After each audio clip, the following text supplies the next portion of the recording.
In the spring of 1981, in the county extension office in Buchanan County, Iowa, a soil map hung on the wall behind the agent's desk that every farmer in 3 counties knew by heart.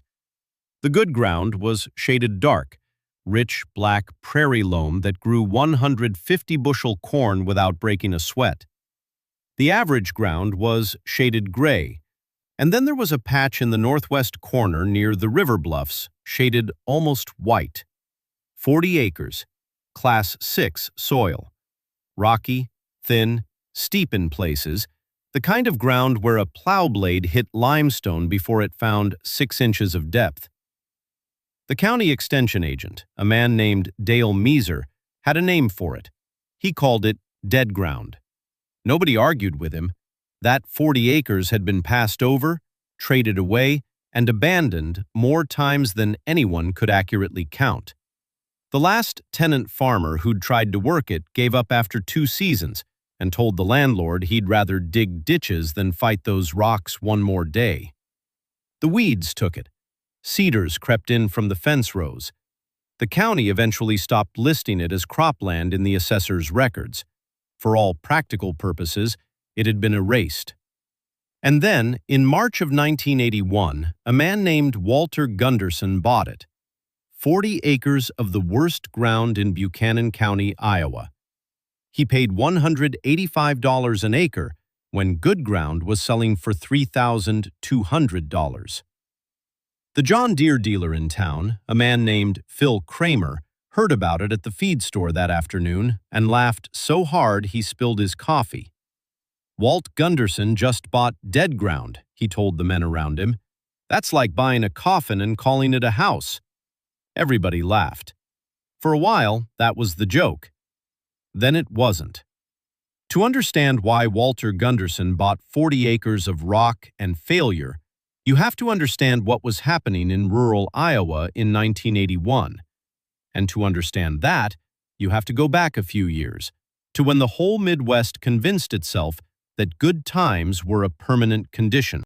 In the 1970s, American agriculture went through what economists would later call the Great Expansion. Export markets, particularly to the Soviet Union, drove grain prices to record highs. Corn hit $3.56 a bushel. Soybeans touched $10. Land prices doubled, then tripled. Banks were practically begging farmers to borrow against their ground. And the men running those banks said the same thing that the equipment dealers and the seed salesmen and the commodity brokers all said. Expand, borrow, buy more land, buy bigger iron. The world needs to eat, and you're the ones feeding it. Between 1970 and 1980, the average price of Iowa farmland rose from $419 an acre to $2,147. That's a 412% increase in 10 years. Farmers who'd been cautious their entire lives suddenly found themselves sitting on what appeared to be gold mines. And they did what people do when the ground beneath them appears solid. They leveraged it. Then the music stopped. In October of 1979, Federal Reserve Chairman Paul Volcker raised interest rates to fight inflation. By 1981, the prime rate hit 21.5%. Farm operating loans written at 9% were renewing at 18%. President Carter imposed a grain embargo against the Soviet Union after the invasion of Afghanistan, and export markets collapsed almost overnight. Corn dropped to $2.22. Soybeans fell to $5.22. And land values, the collateral holding up every farm loan in the Midwest, began to fall. The 1980s farm crisis had begun. Over the next 5 years, more than 300,000 American farms would be lost. In Iowa alone, land values would drop 63% from their 1981 peak. Towns would empty, churches would close, and the suicide rate among farmers would rise to 3 times the national average. That was the world Walter Gunderson walked into when he bought dead ground. Walt was 44 years old in 1981. He'd grown up on his father's 200-acre farm outside of Jessup in Buchanan County. His father, Hank Gunderson, had farmed with a Farmall M and a two-bottom plow his entire life, never borrowed a dime after paying off the original mortgage in 1950. And when the bankers came around in the 70s, offering loans against rising land values, Hank told them the same thing every time. "I don't owe any man anything," he said, "and I intend to die that way." He did. He died in the fall of 1978, debt-free, leaving Walt the 200 acres and a workshop full of hand tools and a Farmall M with 11,000 hours on the meter. Walt's older brother had left for Des Moines years earlier and wanted no part of farming. So it was Walt's, all of it. Walt didn't expand. He didn't borrow. He farmed the 200 acres the way his father had, corn and oats in rotation, a few head of cattle, hay in the bottoms. He drove a 1971 Ford pickup with 140,000 miles on it. He wore the same Carhartt jacket for 9 years. While his neighbors were leveraging everything they owned to buy more land and bigger equipment, Walt put $600 a month into a savings account at the Jessup State Bank. By March of 1981, he had $47,000 sitting there. And that's when the Brandt estate came up for auction. Old Elmer Brandt had died without heirs. The executor was selling everything off piecemeal. The good ground, 280 acres of Class 1 and 2 soil, went fast. Multiple bidders, final price, $3,200 an acre. But nobody wanted the 40. The auctioneer had to ask 3 times before Walt raised his hand. $185 an acre, $7,400 total, cash. No loan, no bank, no interest. Phil Kramer found out that afternoon. He was at the feed store when Walt came in for a bag of clover seed. Phil stopped mid-story when Walt walked through the door. "Hey, Gunderson," he said, "heard you bought the Brandt 40, the dead ground 40. He looked around at the other men in the store, 3 or 4 farmers, the feed rep from DeKalb, the kid behind the counter, and grinned. "Walt, I've sold equipment to every farmer in this county, and I've seen some bad investments. But buying dead ground is like putting new tires on a car with no engine." The men laughed. The feed rep laughed. Walt paid $14.50 for his clover seed, picked up the bag, and walked out without saying a word. He drove home on gravel roads while the sun went down behind the grain elevators, and he looked neither angry nor embarrassed. He looked like a man who knew something that nobody in that feed store knew. Here is what he knew. The 40 acres wasn't dead because the soil was inherently worthless. It was dead because for 100 years, every farmer who touched it had tried to force it to be something it was never meant to be. They'd plowed it. They'd planted corn on slopes that should never have been cultivated. They'd pushed heavy equipment across ground that needed rest more than it needed tillage. And every year, what little topsoil existed had washed down those slopes into the creek that ran along the south edge. By 1981, the flat spots had maybe 3 inches of topsoil. The slopes had almost nothing. The subsoil was heavy clay mixed with limestone fragments. The pH was 7.8, borderline alkaline from all that limestone. Organic matter measured at 1.2%. For reference, good Iowa prairie soil runs between 5 and 6% organic matter. Dead ground had been farmed until it was dead and then abandoned to confirm the diagnosis. What Walt understood, and what Phil Kramer and Dale Meeser and every man who'd laughed at the feed store did not understand, was that dead ground and impossible ground were 2 different things entirely. The first thing Walt did in April of 1981 was walk every inch of those 40 acres. He carried a notebook and a soil probe, a T-handled steel tube his father had made in the workshop, and took soil samples from 47 different points across the property. He noted where the limestone was close to the surface, where the clay was deepest, where water pooled after rain, where slopes faced south and where they faced north. He mapped the whole thing by hand on graph paper, sitting at his kitchen table every night for a week, building a picture of what the ground actually was rather than what it looked like. Then he did something nobody in Buchanan County had ever seen a farmer do. He didn't plow. He didn't disc. He didn't plant corn or soybeans or anything the commodity market would pay for. He planted clover.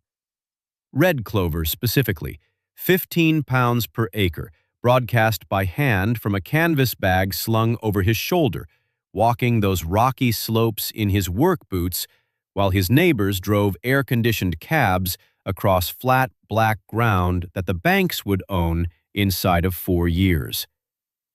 On the flatter areas, he seeded a mix of red clover and timothy grass. On the steeper slopes, he went with sweet clover and brome grass. On the lowest, wettest ground near the creek, he planted reed canary grass to anchor the banks. Phil Kramer drove past one afternoon in his dealership pickup and slowed down when he saw Walt broadcasting seed by hand on that rocky hillside. Later at the cafe in town, he told the story. "Gunderson's out there seeding dead ground with clover by hand, like it's 1910. That ground won't grow clover any better than it grew corn." But it did.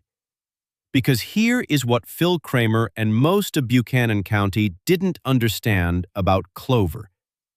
Clover is a legume, and legumes do something that corn and soybeans can't do. They fix nitrogen.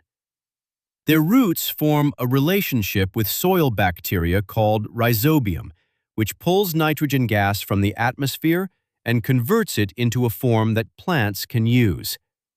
A good stand of red clover fixes 80 to 150 pounds of nitrogen per acre per year.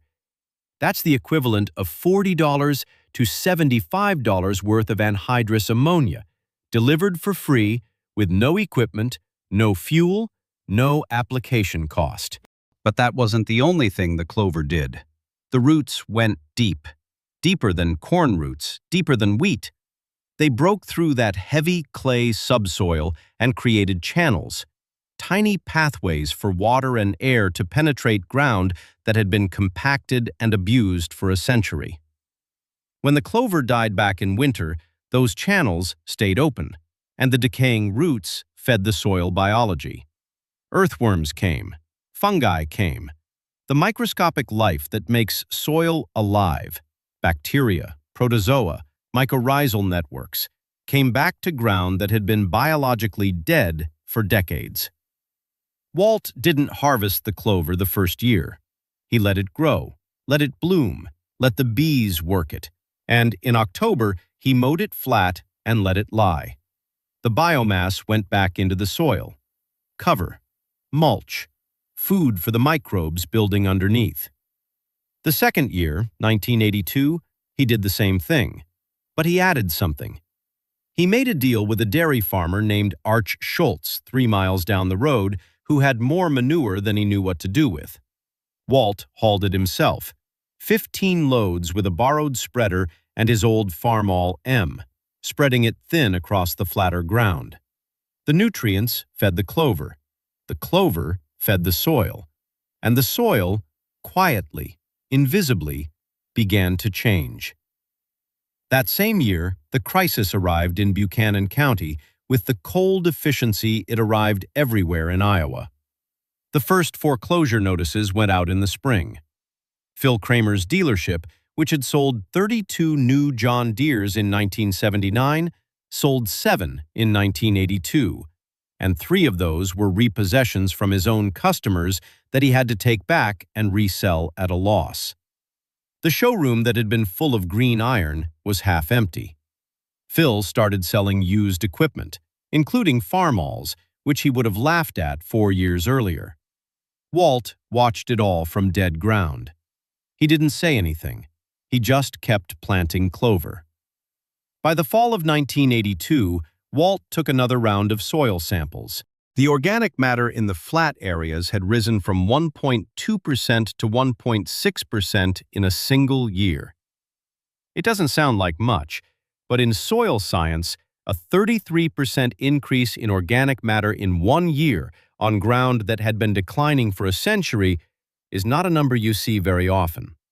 It meant the biology was working. The soil was coming back to life. Dale Meeser, the extension agent who had named it Dead Ground, heard what Walt was doing and drove out to look.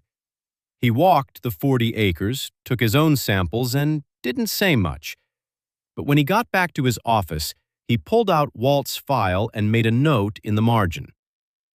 "Gunderson doing something unusual," he wrote. "Worth watching." The third year, Walt added oats as a nurse crop in the flatter areas, a small grain harvest while the clover continued its work underneath. He also fenced the steeper slopes and brought in 8 head of cattle to graze the established grass. Not many cattle, not heavy stocking. He moved them every few days, so no single area was overgrazed. At light stocking rates, the cattle did exactly what properly managed cattle do on recovering pasture. They ate the grass, deposited manure, pressed seeds into the soil with their hooves, broke up the surface crust that was preventing germination. The trampling that would have been destructive at high density was beneficial at low density. It was controlled, intentional, and it cost Walt nothing beyond the cattle he already owned.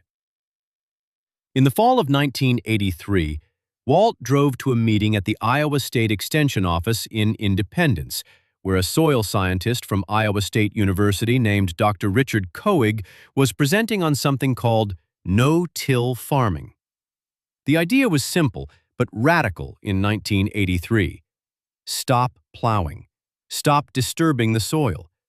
Plant seeds directly into the residue of the previous crop and let the biology do the work that tillage was supposed to do. The concept had been argued since 1943, when a man named Edward Faulkner wrote a book called Plowman's Folly, pointing out that nobody had ever given a scientific reason for plowing. But in 1943, the technology to make it work at scale didn't exist. By the early 1980s, it did. After the talk, Walt waited until everyone had left, then walked up to Dr. Coig and showed him 3 years of soil samples from the 40 acres. Coig looked at the data for a long time. He looked at the organic matter trend, the pH changes, the root depth measurements. Then he looked up at Walt. "How many acres?" he asked. 40. "What did you pay?" $185 an acre. Coig was quiet for a moment. Then he said something Walt would remember for the rest of his life. "Mr. Gunderson," he said, "everyone in this county bought the best ground they could afford and then mined it until it was average. You bought the worst ground in the county, and you're building it into something better. In 10 years, your 40 acres will outperform their 400. Walt didn't tell anyone about that conversation. He went home and kept working. In 1984, his third full season, he made his first real crop on dead ground. Oats undersown with red clover on the flattest 25 acres. The oats yielded 62 bushels per acre. Not spectacular, but respectable. More importantly, the clover beneath was thick and healthy, already fixing nitrogen for the following year. Total revenue from the oat crop? $2,867.50. Operating cost? Approximately $400 in diesel and seed. Net profit from 40 acres that everyone said would never grow anything? $3,867, not counting the calves he sold that fall from the 12 head now grazing the slopes. But the numbers that mattered weren't the ones in Walt's pocket. They were the ones in his soil probe. By 1984, organic matter on the flat ground had risen from 1.2% to 2.4%. The earthworm count, which Walt measured by counting worms in a 1-foot square hole dug 12 inches deep, had gone from 2 per sample in 1981 to 14 per sample in 1984. The soil color was changing, getting darker. The limestone fragments were still there, but they were surrounded now by living, breathing biology that held moisture instead of shedding it. Dale Meeser came out again. This time he brought a photographer from the Extension Service. They took pictures of the soil samples, the root systems, the earthworm counts. Meeser measured topsoil depth on the flat ground, 5.5 inches. It had been 3 inches in 1981. 2.5 inches of new topsoil in 4 years on ground that had been losing topsoil for a century. Meeser had been the Buchanan County Extension agent for 17 years. He'd seen a lot of fields and a lot of farmers. Walt, he said, and it was the first time he'd used Walt's first name instead of Gunderson. I've never seen soil recover this fast. Walt nodded. It was never dead, he said. It was just tired. Meanwhile, the crisis deepened around him. In 1985, the Farm Credit System reported losses of $2.7 billion. Congress passed the Food Security Act, creating the Conservation Reserve Program, paying farmers to take highly erodible land out of production at $50 an acre per year. The irony was not lost on Walt.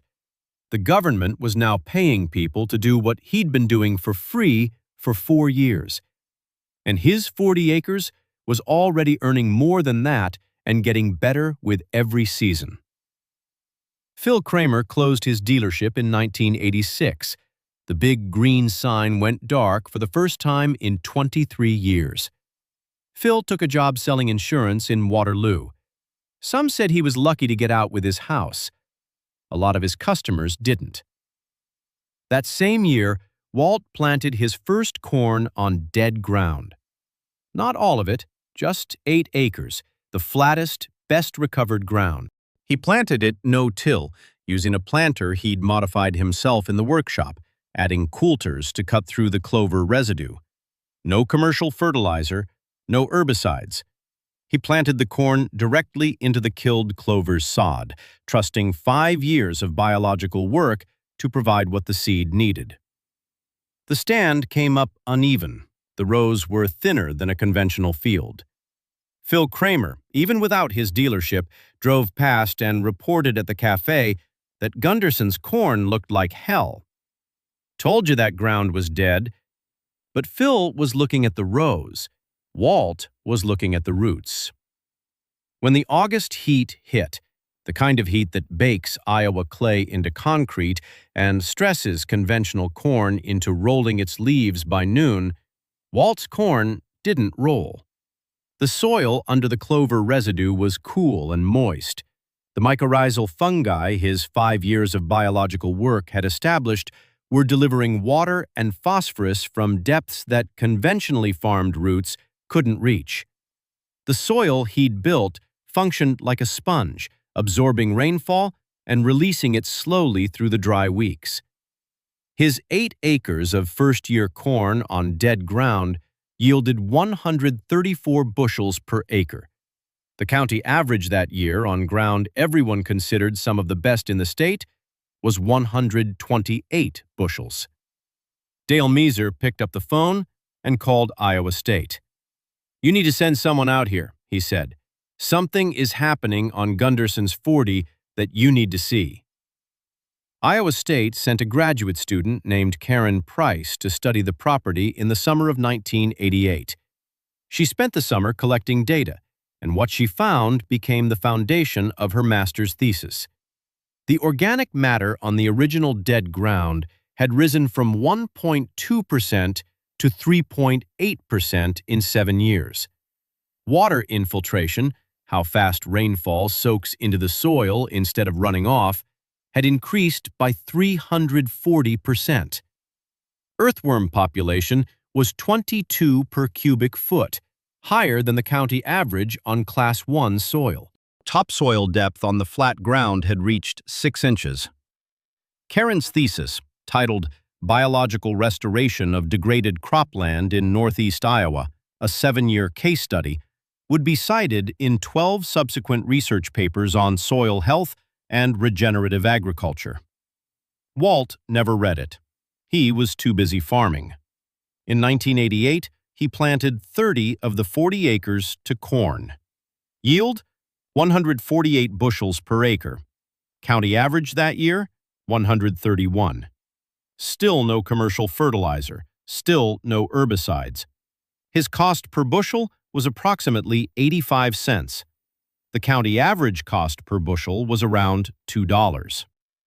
Walt was producing more corn at less than half the cost on ground that everyone had written off as worthless. And the land value. The 40 acres he'd bought for $185 an acre in 1981, by 1988, comparable restored ground in the county was appraising at $1,400 an acre. Walt's $7,400 investment was now worth $56,000, a 657% return in 7 years. No loan, no interest, no risk of foreclosure. While his neighbors had been leveraged to the teeth on $3,200 an acre ground that was now worth $1,200, Walt had bought the cheapest dirt in the county and grown it into the most productive. The reckoning came on a Saturday morning in October of 1988 at the Jessup sale barn. Walt was there selling calves when a man in a cheaper suit than he used to wear walked up beside him at the fence. Phil Kramer, now selling insurance, driving someone else's name on the door of his car, watching the cattle go through the ring in silence. They stood there for a while. Then Phil spoke without looking over. "Walt, drove past your 40 the other day. Looks different. How's the corn doing?" 148 this year, Walt said. Phil was quiet for a long time, long enough for 2 lots of calves to move through the ring. Then he said, "I sold 200 tractors in this county, told every one of those farmers they needed more horsepower, more acres, more iron. Most of them are gone now." He paused. "You bought the worst 40 acres in the county with cash, planted clover on it, and you're still here." He stopped.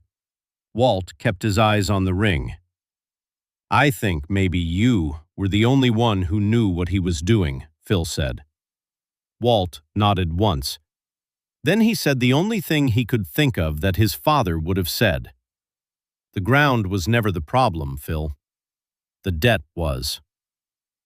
Walt Gunderson farmed dead ground for 27 more years. By the time he retired in 2015, those 40 acres had organic matter levels above 5%, equal to virgin Iowa prairie soil that had never seen a plow. He never took out a loan. He never bought a new tractor. The Farmall M finally gave out in 1994 at 16,000 hours on the meter, and he replaced it with a used Farmall 560 he bought at an auction for $800 cash. He didn't get rich. That was never the point. He got something better. He got to stay. While 300,000 farms disappeared across America in the 1980s, Walt's 40 acres got a little darker, a little deeper, a little more alive every year. He proved something that the soil scientists and the extension agents and the bankers and the dealers had all forgotten in their rush toward bigger and newer and more leveraged. The land doesn't need more money thrown at it. It needs more time, more patience, more biology, and less debt. Dale Meeser retired from the Extension Service in 1998. On his last day, he went into his office and took down the soil map that had hung on the wall for 30 years. He looked at the white patch in the northwest corner, the 40 acres he'd called dead ground for the better part of 2 decades. And with a black marker, he colored it in dark as the best ground in the county. Then he wrote 2 words underneath it: Walt's ground. What I keep coming back to with Walt Gunderson is this: he wasn't smarter than everyone else in Buchanan County. He wasn't a soil scientist. He didn't have a university degree or a research grant. What he had was a father who taught him that the debt was the danger, not the ground, not the weather, not the market. And he had the patience to work with something instead of against it, slowly, year after year, while everything around him was moving fast in the wrong direction. Phil Kramer sold 200 tractors and lost his business. Walt bought 40 acres of dead ground and grew it back to life. That's the whole lesson right there.